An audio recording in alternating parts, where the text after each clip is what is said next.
En primer lugar, quiero agradecer la invitación a comparecer ante ustedes y a aportar, como ustedes verán, desde un horizonte de modestia clarísima, alguna colaboración en la tarea que ustedes desarrollan en el orden legislativo. Mi intervención inicial se va a centrar particularmente en la concepción cultural que se traslada a través de la iniciativa en discusión y, en este marco, en la distribución de competencias entre el Estado y las comunidades autónomas, para acabar con una referencia a la acción de ejercicio de estas competencias y los valores en presencia en el momento de su ejercicio. Mire, le señalaba al presidente hace un momento que me acompaña un ejemplar de la Constitución que cabe en el bolsillo de la americana y que guardo, está un poco roto, desde el año 1978. Y es que la Constitución de 1978, como ustedes conocen perfectamente, fue una Constitución de ruptura sustancial con no solo el régimen precedente, la dictadura, sino también con algunas constantes en la organización del poder público en España. En lo que a mí me interesa destacar en estos momentos, que no es la forma representativa de gobierno, que no es el avanzado régimen de libertades y derechos fundamentales con una garantía de su efectividad que contiene la Constitución, sino el tercer polo innovador de la Constitución, que es la introducción del principio de pluralismo territorial. Este principio, que está presente en la Constitución, no solo en la previsión de las comunidades autónomas, que evidentemente lo es, sino además en el señalamiento, en la fijación de algunos principios que han de inspirar la acción de todos los poderes públicos. Y, naturalmente, el primero de ellos, del Estado central, del Estado como persona. El artículo segundo, que ustedes conocen perfectamente, de la Constitución, pone de relieve esta pluralidad de regiones y nacionalidades. El artículo tercero, la pluralidad cultural, la pluralidad lingüística, que comporta un conjunto de consecuencias más allá de la distribución de competencias. Para utilizar una expresión histórica, la Constitución opta porque las Españas sean un Estado plural, plural territorialmente y, lógicamente, plural lingüísticamente, plural jurídicamente y plural culturalmente. Por tanto, cuando se analiza una iniciativa o una proposición como la que tenemos en estos momentos sobre la mesa, no hay solo un problema de competencias, sino hay un problema de concepción de hasta qué punto estos principios que forman parte de la esencia de la Constitución de 1978 son acogidos, son respetados, son desarrollados. Yo estoy convencido que la Constitución de 1978, a pesar de que su elaboración se produjo en momentos en los que elementos esenciales de la dictadura aún no habían desaparecido, es una Constitución, en ese sentido, de un gran cambio. Y de un cambio al reconocimiento de que en las Españas existen varias culturas, que en las Españas no puede haber un planteamiento cultural homogéneo, uniforme, sino que la viabilidad y el valor de las España está en el reconocimiento día a día y en el desarrollo día a día de esta pluralidad territorial y cultural.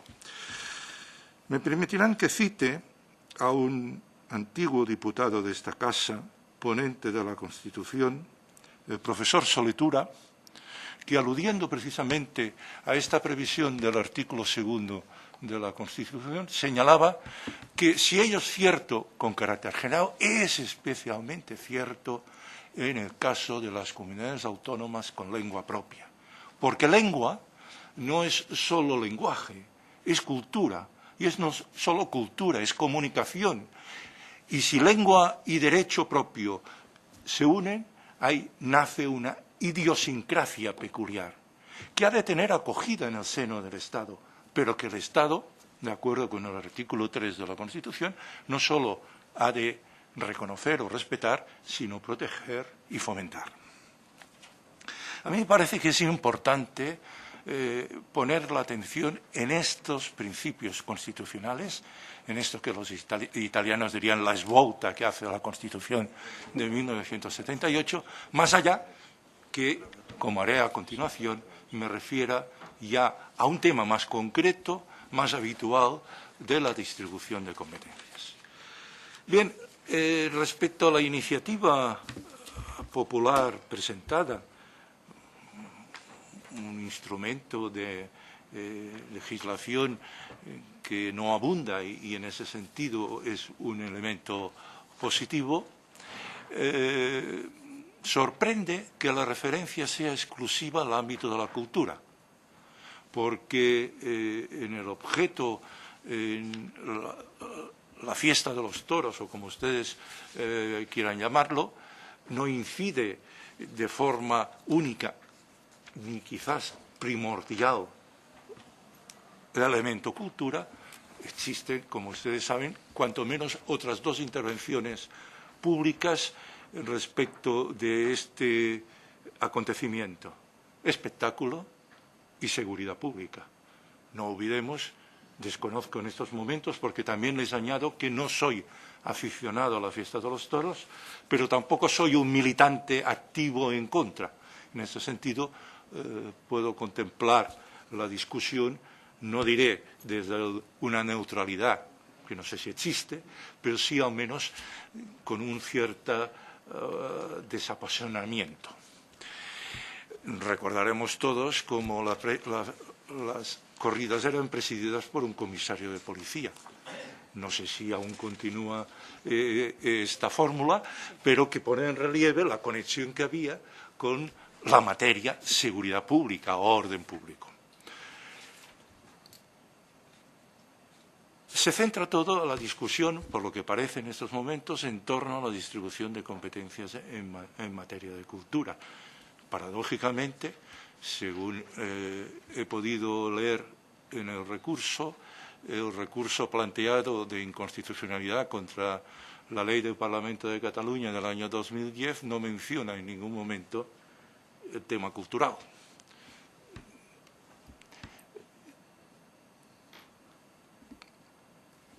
Centrada la cuestión por el propio texto de la iniciativa legislativa en el campo de cultura, quiero hacerles simplemente algunos comentarios.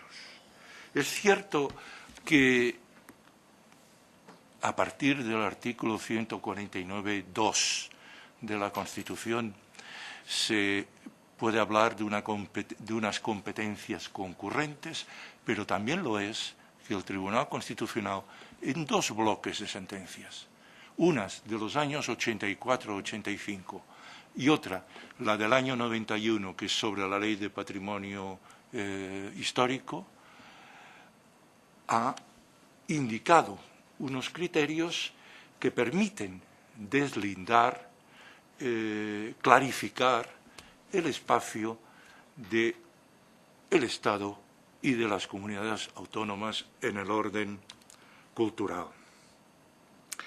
Por un lado, el Tribunal ha señalado que al amparo del artículo 149.2, que no hemos de olvidar, y conecto con la primera parte de mi intervención, habla del diálogo, de la coordinación entre comunidades autónomas, como uno de los elementos motivadores o una de las finalidades de la acción estatal en virtud del 149.2, el Tribunal Constitucional señaló que este precepto es un precepto un poco residual, en el sentido de que habrá que tenerlo en cuenta cuando no haya otros preceptos de distribución de competencias.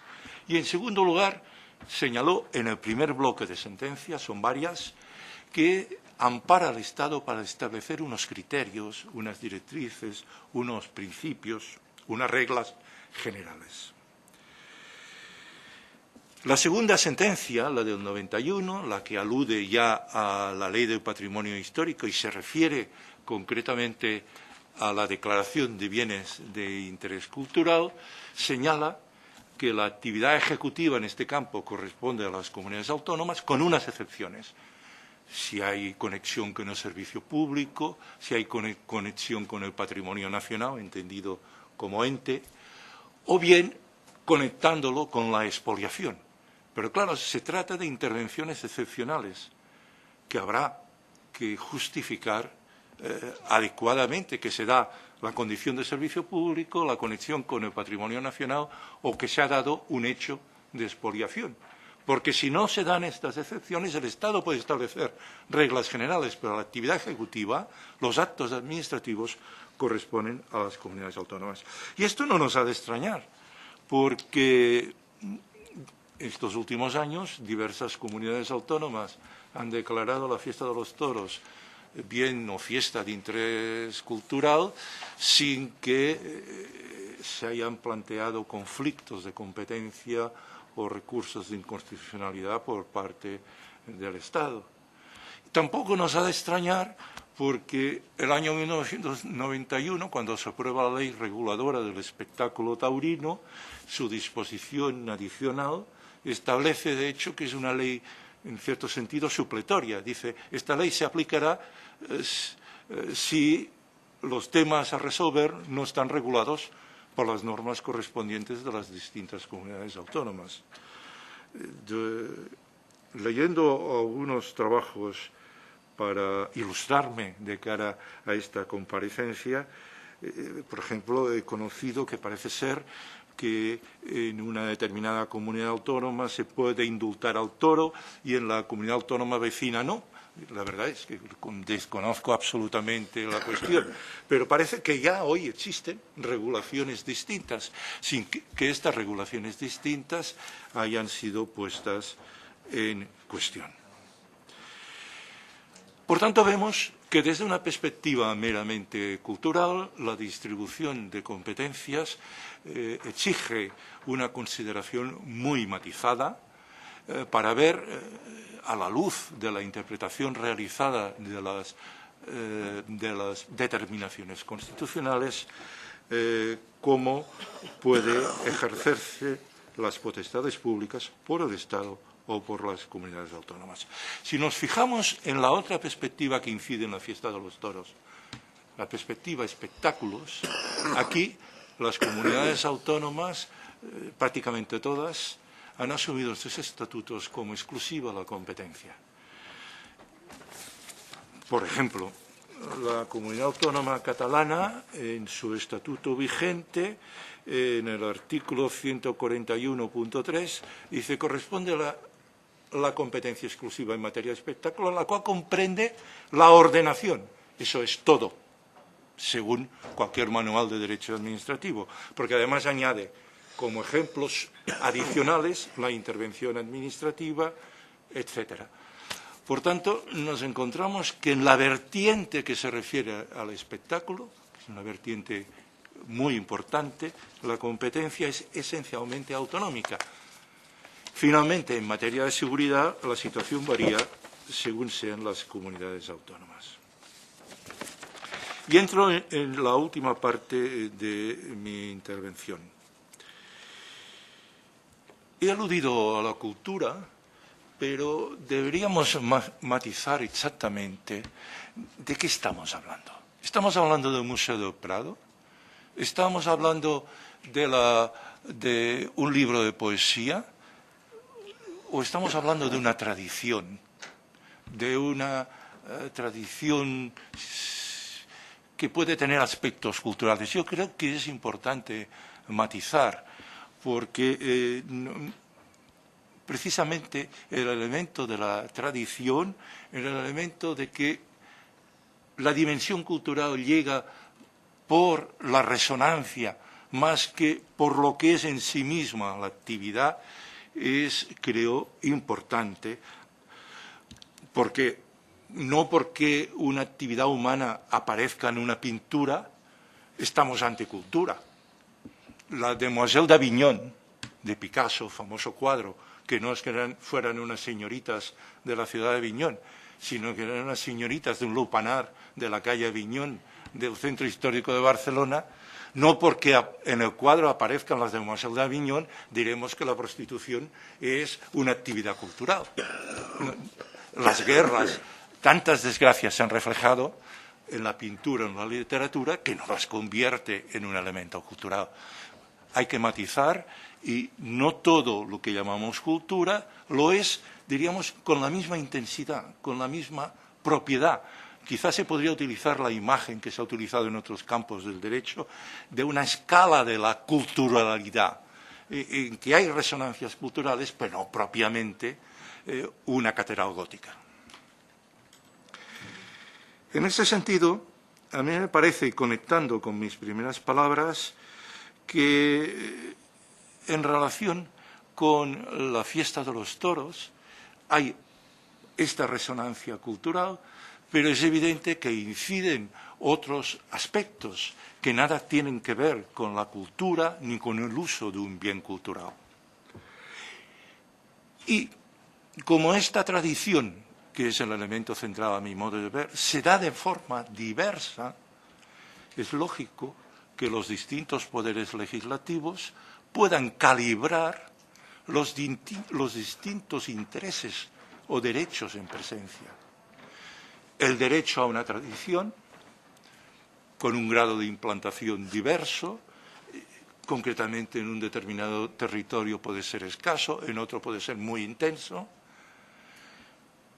Otros principios jurídicos que hay que preservar, por ejemplo, el de no maltratar a los animales. ¿Y quién va a calibrar la presencia de estos distintos valores jurídicos? ¿Quién mejor lo puede calibrar? Pues el Parlamento, los representantes del territorio que ha de decidir. Y, por tanto, a mí me parece que en el caso que estamos tratando, la dimensión de pluralismo es esencial, porque de otra forma convertimos en uniforme unas tradiciones que no han tenido una práctica uniforme. Y la necesidad de calibrar los distintos principios hay que hacerlo en función precisamente del arraigo de estos principios y de la afirmación de estos derechos en los distintos territorios. He intentado trasladarles esta reflexión desde la perspectiva que, como les dije, no soy experto en la fiesta de los toros. Muchas gracias, señor presidente, y bienvenido, buenos días, don Enrique. Un placer escucharle y muy sugerentes sus reflexiones. Empezaré por la primera, cuando usted esgrimía la Constitución y hablaba de ese periodo de ruptura. Ruptura, reforma, yo creo que fue más reforma rompiendo cosas.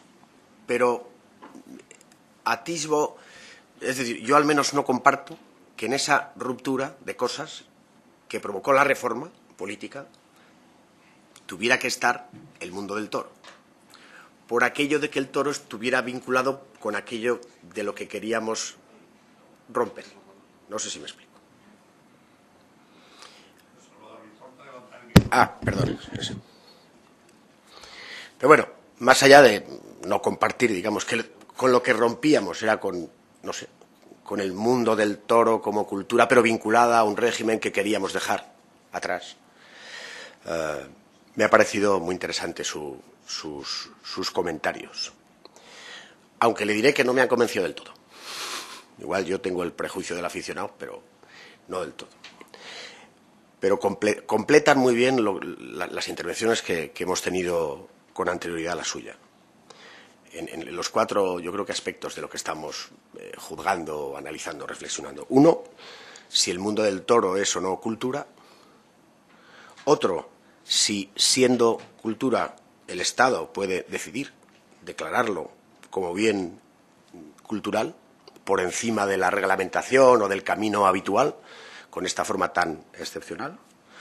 Tercero, si es así, ¿cómo debería de regularlo para que fuera constitucional o para que no se pudiera presentar algún recurso? Es decir, si está o no justificado en estos momentos que se apruebe este sistema, esta fórmula, y si efectivamente la fórmula que estamos hoy analizando es o no un instrumento proporcional, en el fondo, a lo que usted y otros hablaban como expolio, como, en fin, la prohibición, etc.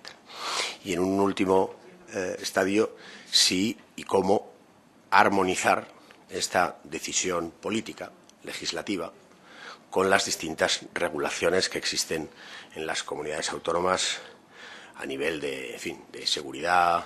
Usted hablaba de los comisarios que a veces presiden corridas de toros. En San Fermín son los concejales. Los pobres tienen que vestir con el frac y pasan lo suyo. Pero, en fin, son obviamente tradiciones distintas. Pero sí que es verdad que, bueno, no en todas partes uno tiene la misma sensación, sentido o sensibilidad con lo que debe o no debe de ser cultura. Para algunos el mundo del toro, o lo que rodea el mundo del toro, no lo es, pero también otros podrían pensar que la gastronomía tampoco lo es. Porque la cría inhumana y, en fin, la muerte de millones de animales para que al final, ¿no?, todos podamos, en fin, comer las cosas como son, pues no debería estar ni subvencionada, ni protegida, ni, en fin. Pero bueno, obviamente es discutible. Yo creo que forma parte de la cultura, porque es verdad, lo cruento. Pero genera y tiene muchos valores.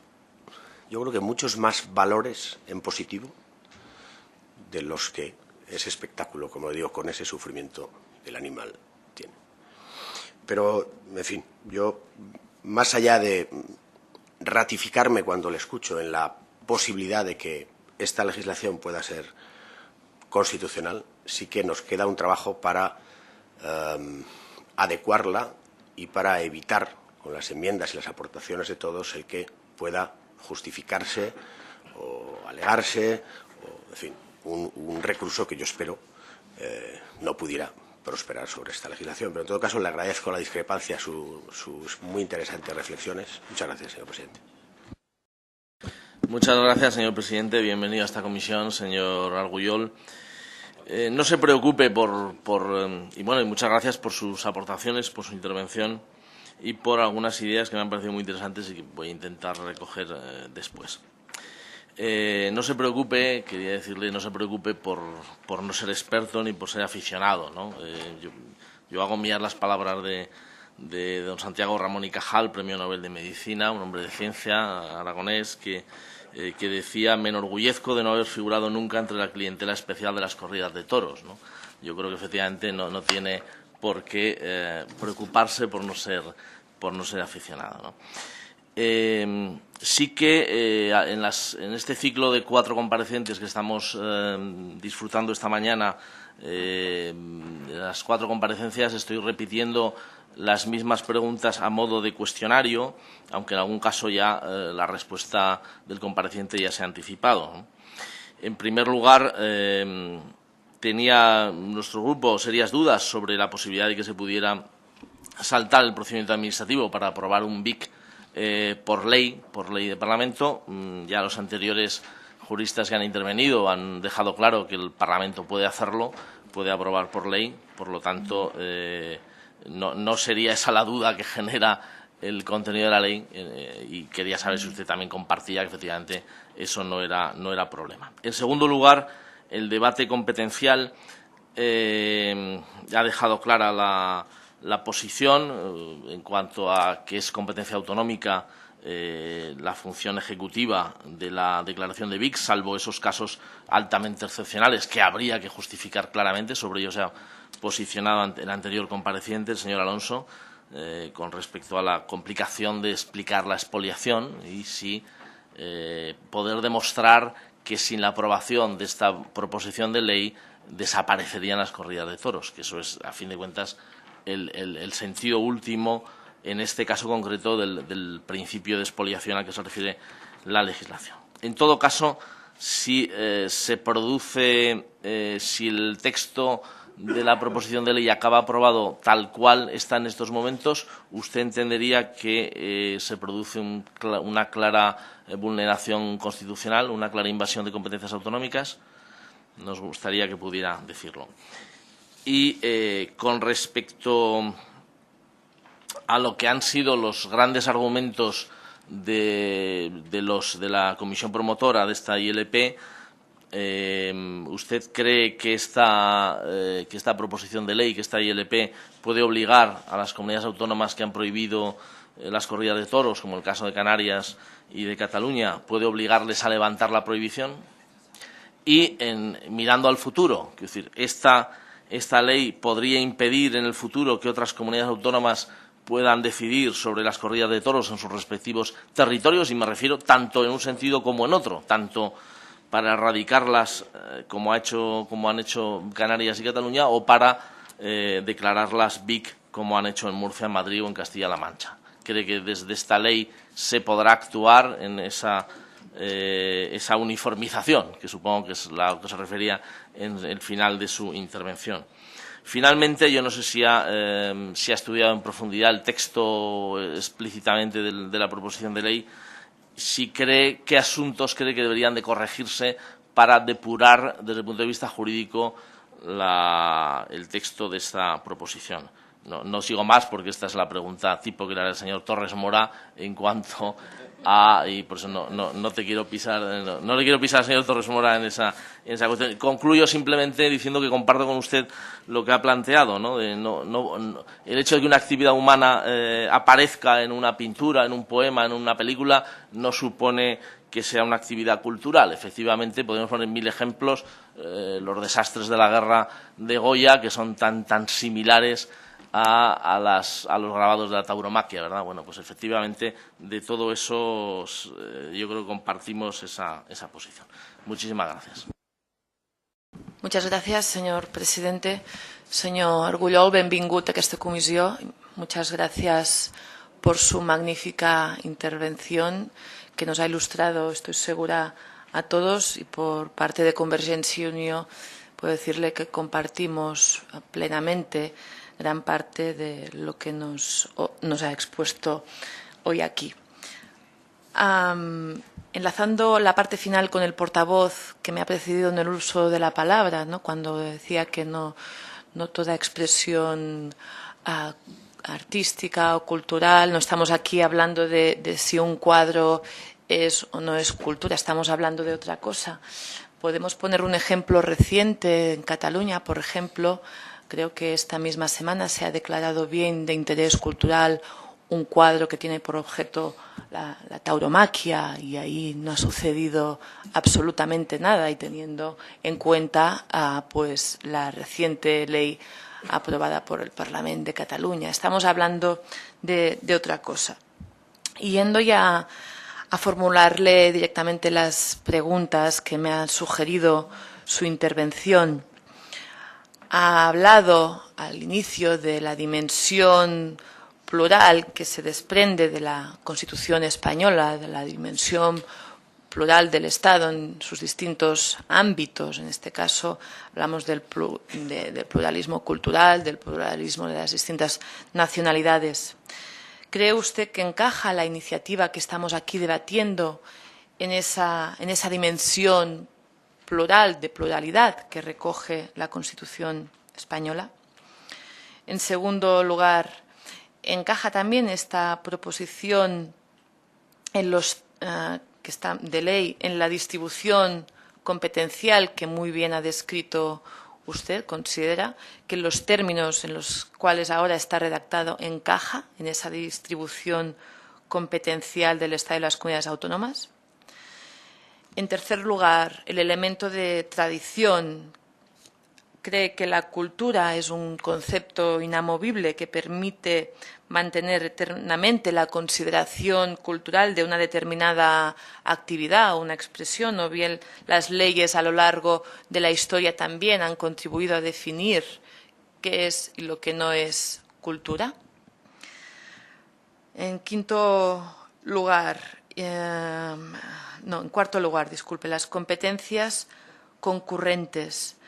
Cuando nos referimos al artículo 149.2 de la Constitución, podemos interpretar entonces que las competencias del Estado en materia de cultura están por encima de las competencias que han asumido las comunidades autónomas en materia de cultura. Por otra parte, la Constitución obliga al Parlamento a ocuparse de la fiesta de los toros en base al artículo 46 de la Constitución española. Le pregunto esto porque algún compareciente que le ha precedido ha hecho esta afirmación, de que la Constitución, en base al artículo 46, obligaba a esta Cámara, obligaba al Parlamento a ocuparse de la fiesta de los toros. Por último, ¿cómo podría afectar a la normativa catalana en el caso de prosperar esta normativa? ¿Nos podría ilustrar también sobre esta cuestión? Nada más y muchas gracias. Muchas gracias, señora Surroca. Por el Grupo Parlamentario Socialista tiene la palabra el señor Torres Mora. Muchas gracias, señor presidente. Señor Argullol, bienvenido. Muchas gracias por comparecer en esta Comisión de Cultura. Le felicito porque, la verdad, ha hecho usted una exposición que ha sido muy sugerente y muy fina. Y muy fina intelectualmente. Me ha gustado, me ha interesado. No le voy a hacer la pregunta tipo, como dice mi compañero Juste, porque creo que la ha respondido. Quiero decir, yo la pregunta que venía haciendo es si la literalidad del texto de la ILP, de la Iniciativa Legislativa Popular, debía mantenerse, teniendo en cuenta pues eso que siempre es un aval, ¿no?, el apoyo directo de tantos cientos de miles de ciudadanos, o si creía que debía cambiarse, pero de sus palabras colijo que evidentemente pues usted pensaría que debe cambiarse. Le hago una reflexión, no tanto con ánimo de polemizar, porque no es, quiero decir, no podemos, no sería lógico, porque no estamos en una situación de simetría como para polemizar en esta situación, ¿no? Pero sí me gustaría que me ayudara a encontrar una solución al problema que yo me planteo como legislador. Usted ha hecho referencia, y la verdad es que casi le diría que me ha conmovido, porque estoy muy de acuerdo con usted, en que la Constitución del 78 fue una Constitución de ruptura. Yo tenía 18 años y sé la diferencia que había entre la España del 20 de noviembre del 1975 y la España del 6 de diciembre de 1978. Incluso en la del 15 de junio del 77. Yo sí creo que eso era una ruptura muy importante en la que, como usted bien ha dicho, se instauraban libertades avanzadas en nuestro país. Y hoy día esto se cuestiona, pero yo tengo memoria de aquello porque ya tenía criterio, ya tenía conciencia política y soy consciente de que aquello fue un cambio, y quien lo niegue no se enteró cómo era España antes del 20 de noviembre del 75 y cómo era España después, ya le digo, de junio del 77 y, por supuesto, de diciembre del 78. Completamente de acuerdo. Y completamente de acuerdo que, además de libertades avanzadas de las que podemos sentirnos orgullosos, había un reconocimiento de la pluralidad de nuestro país, de la diversidad. Y eso me parece también una ruptura, un avance. No fácil. No es fácil aceptar para muchos esa pluralidad, esa diversidad. Cuesta trabajo entender que los demás son otros y que nos somos también otros, nosotros. Entonces cuesta trabajo aceptar la diversidad, pero lo cierto es que la hay.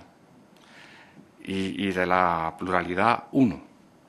Pero, dicho esto, y donde yo me planteo el problema, es que también cuesta entender la pluralidad dentro no solo entre los distintos territorios, entre las distintas comunidades, entre las distintas lenguas, entre las distintas culturas, sino que a veces cuesta aceptar la pluralidad dentro de cada una de ellas.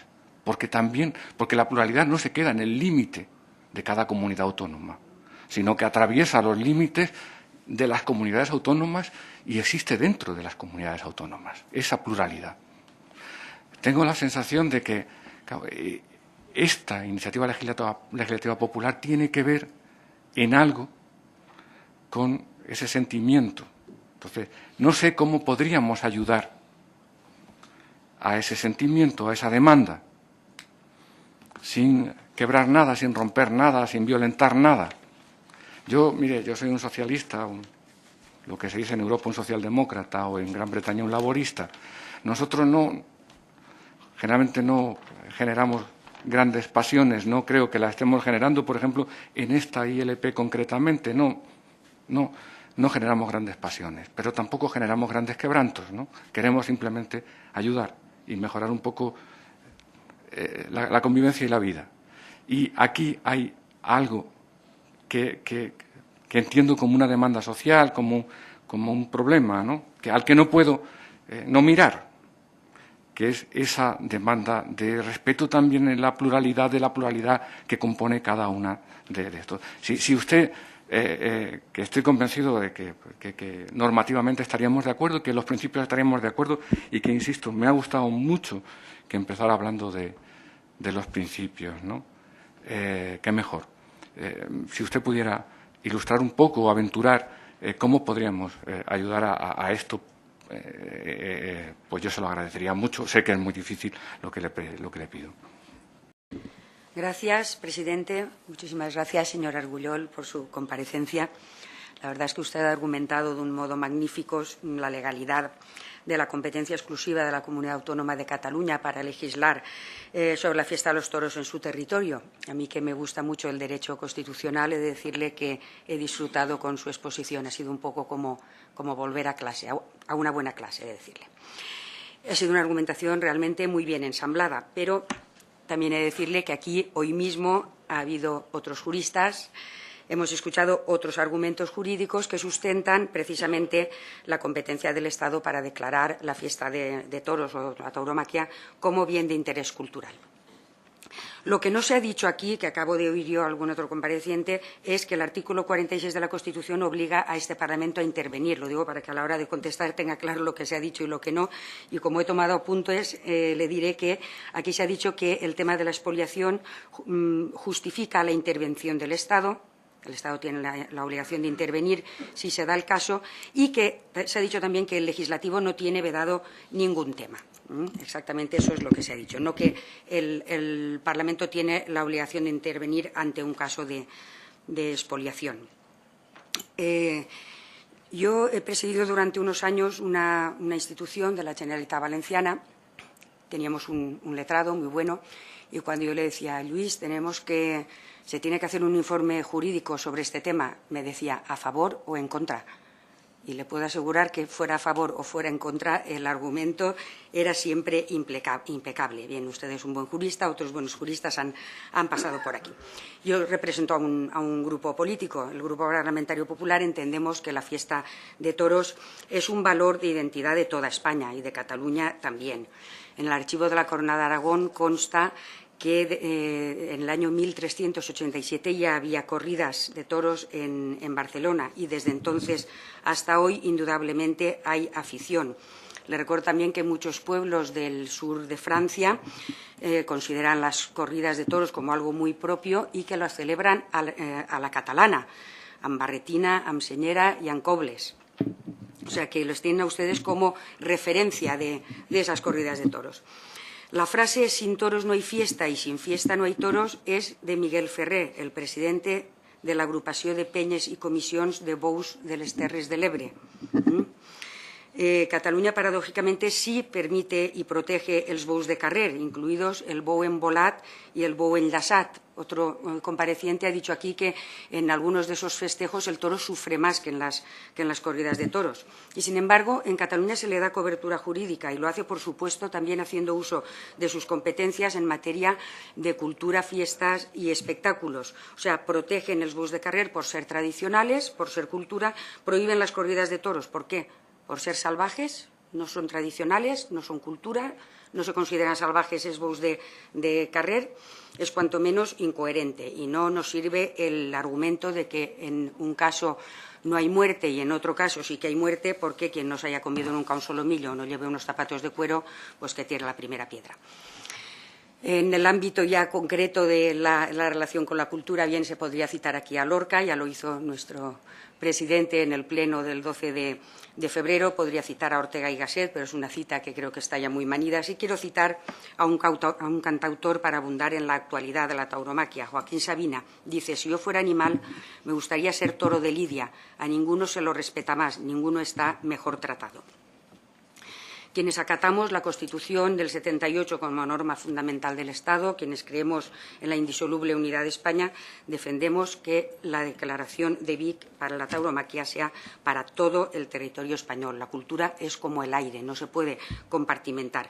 Usted hablaba de la pluralidad cultural dentro del territorio español. Yo creo que también hay pluralidad cultural dentro de Cataluña, de la misma Cataluña, o no hay más arraigo en las fiestas de toros en unas comarcas o en otras, no están más arraigadas las corridas o hay más afición a los bous de carrer en unas comarcas o en otras. También posiblemente la legislación en Cataluña tendría que no ser tan radical, podría dejar un margen, ¿no? Sí que me gustaría que argumentara, porque le ha dado muchas vueltas y no veo cómo se puede conjugar, el por qué corridas de toros no, bous de carrer sí. Muchas gracias. Yo voy a empezar por el final, de la señora Figueres, con la que podemos hablar sin hablar en castellano y nos entendemos perfectamente, como hemos hecho antes de entrar. Pues me ha hecho un conjunto de consideraciones, naturalmente legítimas, pero a las que yo no puedo contestar, porque yo no soy defensor de las actuaciones del Parlamento de Cataluña. Yo soy, en estos momentos, un mero ciudadano de la comunidad autónoma y, por lo tanto, ¿por qué han hecho una cosa o en otra? Pues a mí me puede parecer más convincente o menos que el toro sufra más en unos festejos o en otros. La verdad es que no les sé contestar. Eso sí que, al documentarme para venir, pues miré la ley de los correbous y vi que se justificaba en algún momento diciendo que sufría menos o que no sufría o algo. Yo no sé si es verdad o no, científicamente puede que lo sea o no, pero yo no le puedo no solo ni responder, sino ni comentar, porque tengo total ignorancia. Lo que sí se explica en esta proposición de ley es que lo que se hace es precisamente elevar a ley un conjunto de reglas para que se produzca el festejo de una forma que combine de mejor manera los distintos intereses en presencia a los que antes aludí. No, he hecho esta excepción simplemente para clarificar que sobre una serie de cuestiones que usted me ha planteado no le puedo contestar porque no están a mi alcance, no las conozco. No querría, voy a ir comentando los temas, quizá agrupando algunos, no querría que se entendiera en ningún momento que cuando yo he hablado de la Constitución de 1978, en lo que implica de ruptura en aquellas tres dimensiones que he mencionado, para nada aludía, ni había pasado por mi cabeza que la Constitución del 78 era una ruptura con el mundo del toro. Me parece que el mundo del toro tiene mucha menos importancia que estos tres elementos en que la Constitución establece unas claves renovadoras. Por favor, cada cosa en su lugar. Vamos a ver. Perdón. Como no es un concierto, no me han avisado, soy yo. No te preocupes. No te preocupes. No, voy a hacer el sistema más rápido, que es... ahora ya no pasará. Bien, ha habido varias preguntas en relación si el Estado puede aprobar o no esta iniciativa legislativa popular. Y como en la respuesta, como pequeño introito, partiendo de otro comentario, ¿qué se ha de hacer con la iniciativa popular? Ustedes decidirán, pero lo único que a mi juicio no habría que hacer es echarla a la papelera, porque el ciudadano está suficientemente desconectado, digamos, de esta fórmula, como para que las pocas iniciativas legislativas no sean tomadas en consideración como se ha sido, ¿no? Otra cosa es que después el texto que se apruebe se parezca más o menos al texto presentado. Este era el introito. El Estado puede aprobar este texto, y con eso se han conectado cuestiones que creo que han debatido antes con algunos de mis colegas. Pero atención, una cosa es que el Parlamento pueda aprobar cualquier cosa. Los ingleses dicen incluso que, excepto transformar un hombre en mujer, el Parlamento lo puede hacer todo. Y otra cosa es que este Parlamento tenga esta posibilidad sobre todo y en todas las circunstancias. ¿Por qué? Porque la Constitución ha distribuido el poder legislativo entre este Parlamento y otros parlamentos. Y, por lo tanto, en la medida que este Parlamento actúe en el campo de competencia del Estado central, del Estado persona, puede hacerlo todo. Pero en la medida en que haya un problema de distribución de competencias entre Estado y comunidades autónomas, esta posibilidad, esta omniposibilidad no se da. De ahí que en este caso concreto, a mi juicio, una de las principales cuestiones es poder demostrar, poder acreditar, y puede ser cuestión posteriormente de conflicto en torno a la norma que se dicte, que se dé el supuesto de expoliación. ¿Hay expoliación de la fiesta de los toros? Es como si se exportara irregularmente un cuadro de Velázquez o se destruyera una catedral gótica. Yo no voy a dar mi opinión, no me corresponde a mí. Pero claro, la competencia estatal del Estado persona, no digo del Parlamento o del Gobierno, del Estado persona, en virtud de las previsiones de la Constitución y de la interpretación que ha hecho el Tribunal Constitucional, es legislativa y ejecutiva de decisiones concretas si se dan unos supuestos excepcionales, no en todo caso para declarar bienes de interés cultural, según la interpretación del Tribunal Constitucional. Sentencia de 1991. Uno de los casos lo relaciona con la expoliación. Por lo tanto, para que se tenga la competencia, incluso para adoptar decisiones concretas, para saltarse el mecanismo, no es un problema de que el Parlamento no pueda hacerlo todo, que sí, en el ámbito de las competencias que la Constitución le ha asignado. Es un tema quizá un poco complejo, o yo me explico mal, pero no se trata de negar, insisto, al Parlamento que lo pueda hacer todo. Naturalmente que sí. En el ámbito de las competencias que derivan de la Constitución, lógicamente. Y es ahí donde hay este punto de conexión, que es la expoliación, porque el Tribunal Constitucional ha interpretado que la distribución de competencias entre Estado central y comunidades autónomas en materia de declaración de bienes de interés cultural, la actividad ejecutiva corresponde a las comunidades autónomas, por tanto, ya no estaría a disposición del Estado central, excepto en unos supuestos concretos: servicio público, patrimonio nacional, expoliación.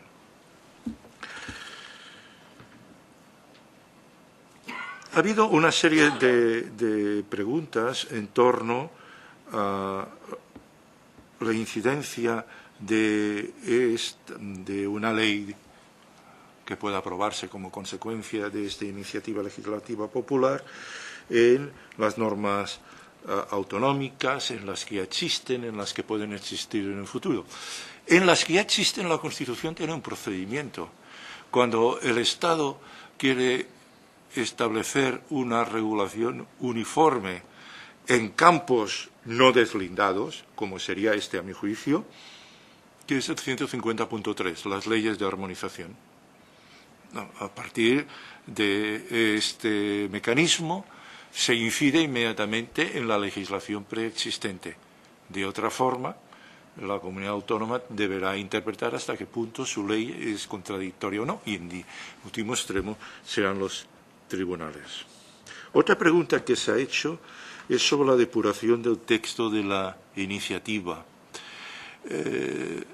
Bien, yo no he hecho un estudio profundo del texto de la iniciativa, he hecho una lectura a efectos de ver los grandes temas que se plantean.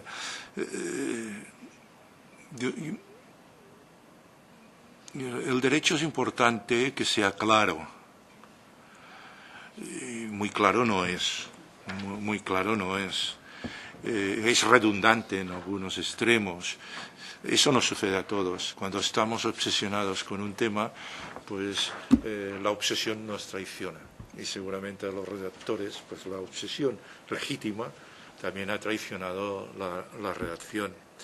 En todo caso, se me ha preguntado si encaja la iniciativa en la pluralidad territorial y cultural prevista, a mi juicio, en la Constitución. Está en el artículo 2 y en el artículo 3. Y en el 149.2 que mencionamos cuando hablamos de la distribución de competencias. A mí me costaría explicar a mis alumnos que el texto actual de la iniciativa encaja perfectamente, es un buen desarrollo del principio de pluralismo territorial y cultural. Pero bueno, como se ha dicho ya por alguno de ustedes, caben otras interpretaciones. A mi modo de ver, y de acuerdo con el preámbulo o la primera parte de mi intervención, es difícil.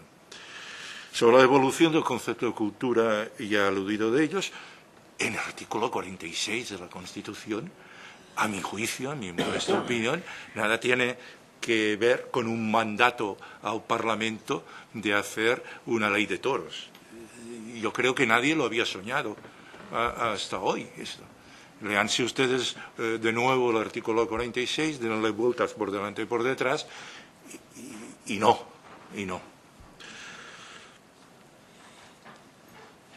Y bueno, y acabo simplemente insistiendo que a la Constitución, este texto que tengo aquí arrugado, pues nos importa no solo la distribución de competencias, sino los principios subyacentes que contiene, porque estos son los que han de informar la actividad de todos los poderes públicos, y por eso he querido, no sé si lo he conseguido, hacer una referencia explícita a estos principios, tal como yo he sabido interpretarlos. Muchas gracias.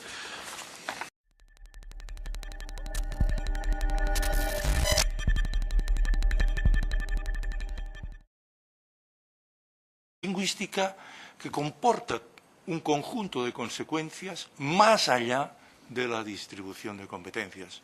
Para utilizar una expresión histórica, la Constitución opta porque las Españas sean un Estado plural, plural territorialmente y, lógicamente, plural lingüísticamente, plural jurídicamente y plural culturalmente.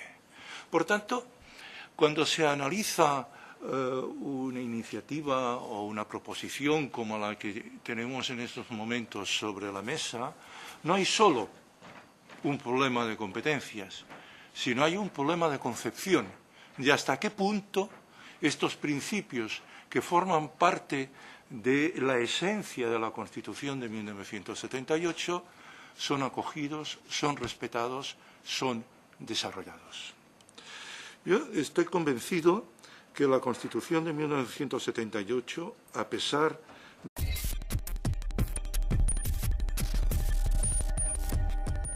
En primer lugar, quiero agradecer la invitación a comparecer ante ustedes y a aportar, como ustedes verán, desde un horizonte de modestia clarísima alguna colaboración en la tarea que ustedes desarrollan en el orden legislativo.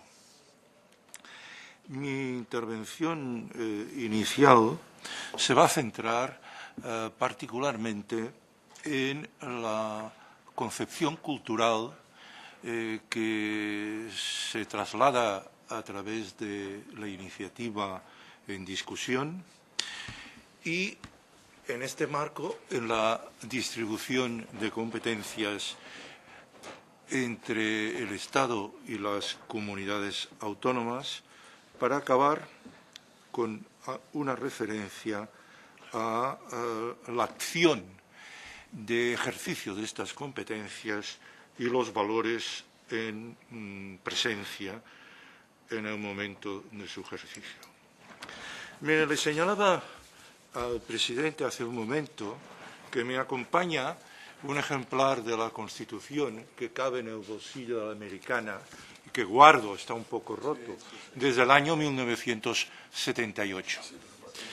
Y es que la Constitución de 1978, como ustedes conocen perfectamente, fue una Constitución de ruptura sustancial con no solo el régimen precedente, la dictadura, sino también con algunas constantes en la organización del poder público en España. En lo que a mí me interesa destacar en estos momentos, que no es la forma representativa de gobierno, que no es el avanzado régimen de libertades y derechos, de que su elaboración se produjo en momentos en los que elementos esenciales de la dictadura aún no habían desaparecido, es una Constitución, en ese sentido, de un gran cambio.